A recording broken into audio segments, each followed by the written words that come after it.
Ladies and gentlemen, welcome back to another SLG meetup. Now, I'm very excited about today because we're gonna have a very special guest, and it's a friend of mine.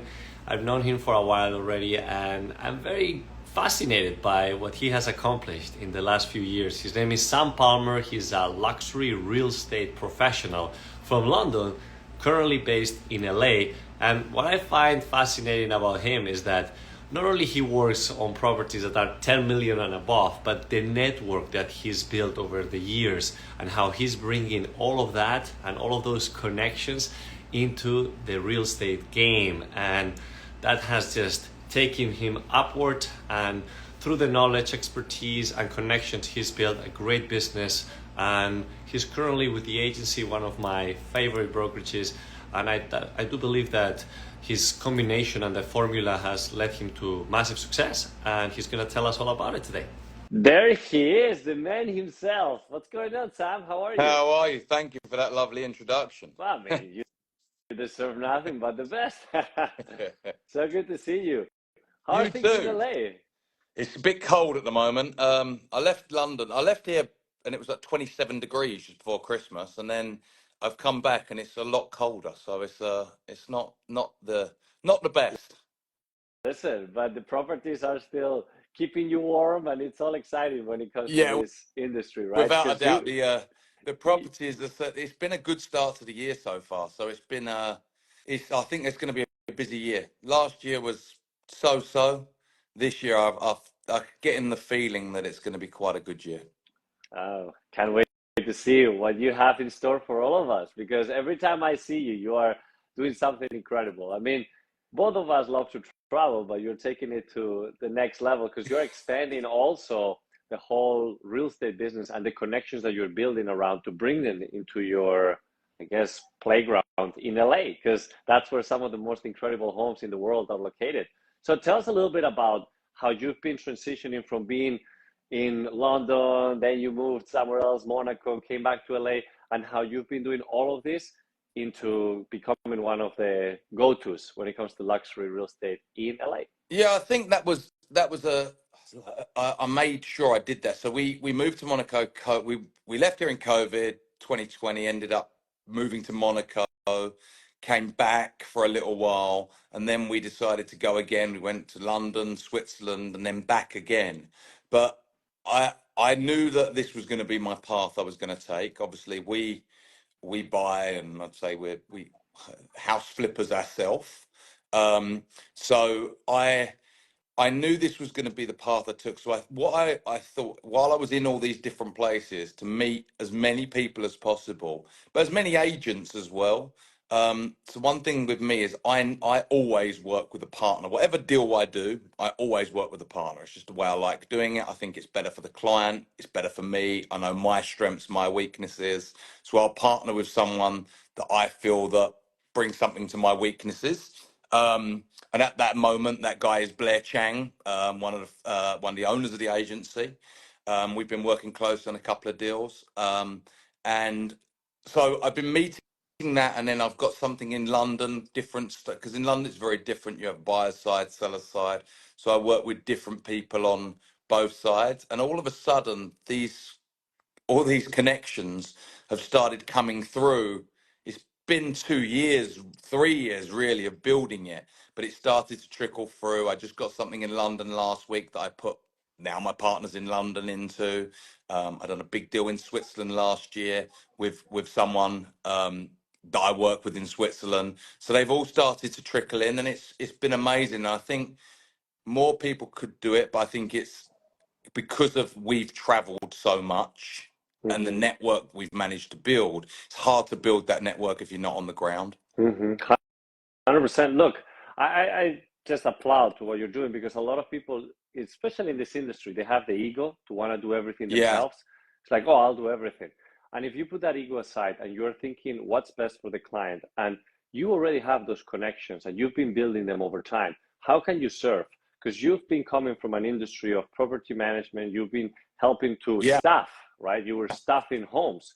So you understand what the client is looking for when it comes to adding value and keeping everything up to speed on what they need. And through those connections, you started to build your brand to become the real estate agent that people can trust. And it was not a matter of you can trust me because of all the experience I have. No, but because you are resourceful. You're partnering up with those individuals that will be the best fit for whatever that client is looking for, plus the expertise and the things that you can bring to the table. And you're learning through the process. Everybody's winning. And I think it's a genius idea, especially if you're trying to keep that broad international network. So my only question for you while you've been doing that is how you brand yourself, because sometimes people get a little bit confused whether you're just doing one thing in one place Yeah. versus another. And I personally have this issue sometimes, and I see a lot of people that try to expand too quickly, that all of a sudden they dilute their strength and people don't even know anymore what to go for that guy. So how I've do thought you about keep that a that? lot, actually. That's a good question because I've actually put a lot of thought into that. And before, when I started, I was trying to probably be a bit of everything to everyone. Mm-hmm, And I'm not that. I brand myself as an off-market property specialist because I hear of a lot of things that other people don't.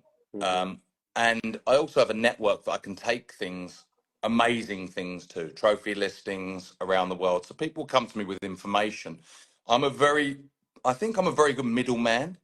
I'm not. There's a lot of agents that are better than me in the whole package, etc. I am. I'm a very good marketer.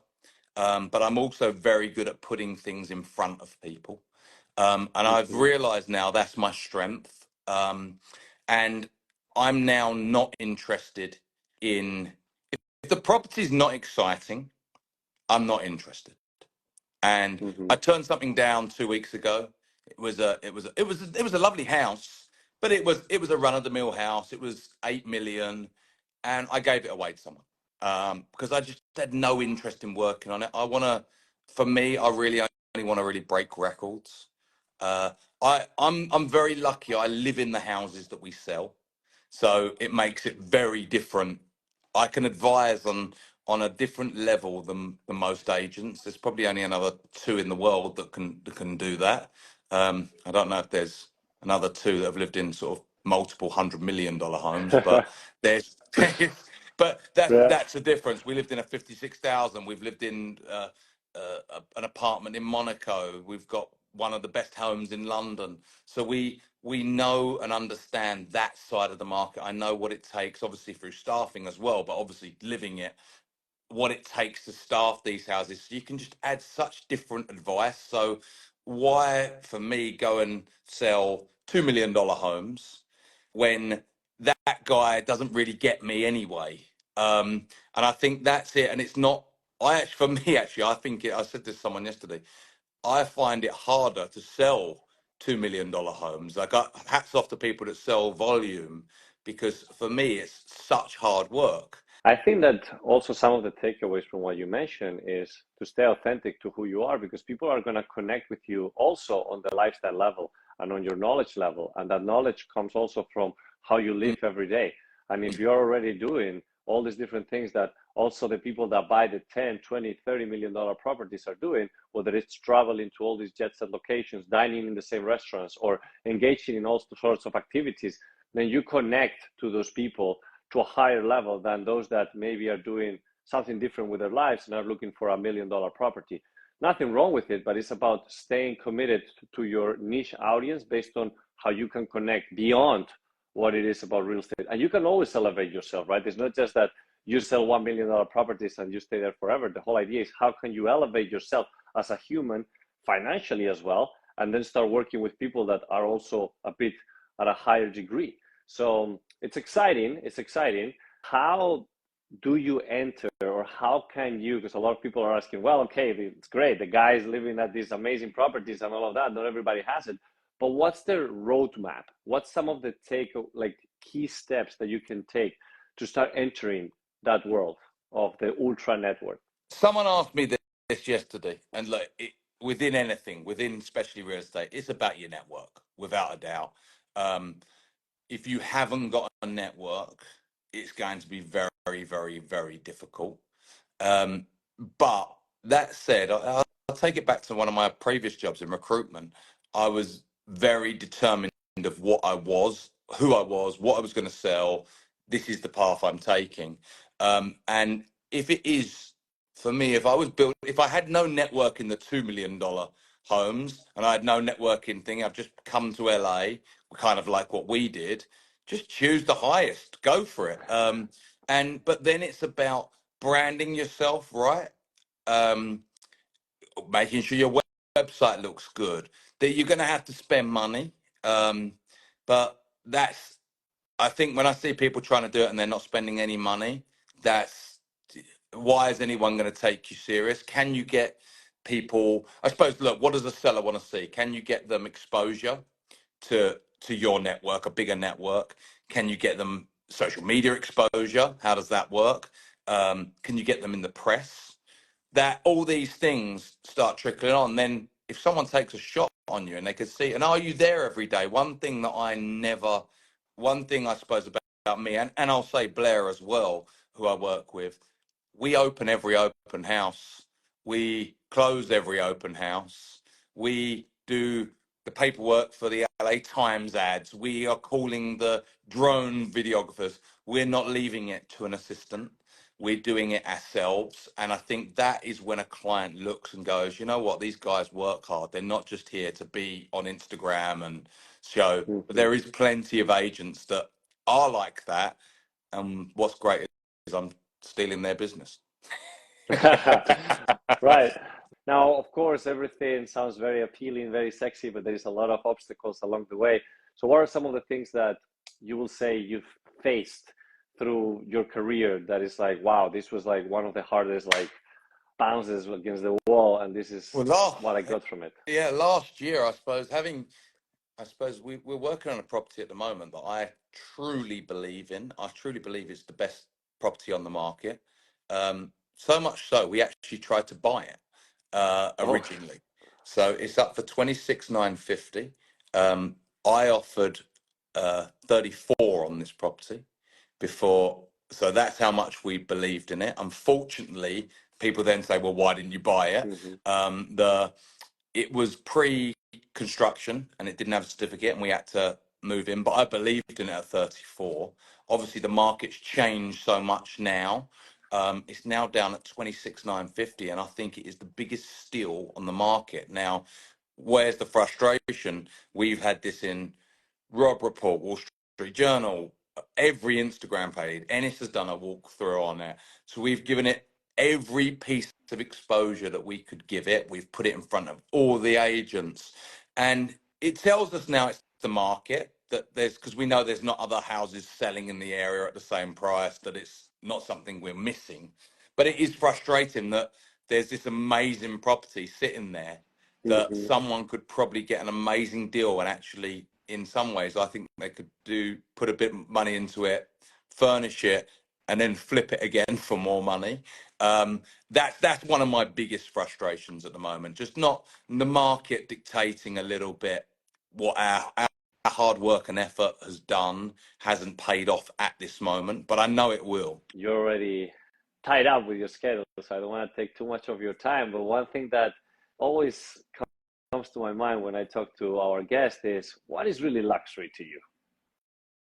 God, I think it changes. I think that it's funny. Someone else asked me this the other day. I think luxury probably changes for you every year, um, because as you learn more and you see more, and what you thought was luxurious becomes actually something in the past. So I think it's a learning thing is luxury. Um, what is luxury within your own life? Being able to do something you enjoy on your own time schedule, I think, is probably one of the biggest luxuries of life. I want to just to wrap this up with one last question. What would you tell your younger self if you were starting again? Oh God. Um, yeah, I think it would have been pay attention a little bit more at school, and then follow your own path. I think I've there's nothing about my life that I regret at all. I've travelled the world. I've lived in different countries all over the world. Got a beautiful family, so it's worked out well for me. Yeah. So I think, yeah, just keep following yourself. Listen, always good to chat with you. Congrats on what you're doing, and I look forward to seeing you soon. See you soon. Thank you so much. All right, brother. Take care. Bye. Bye.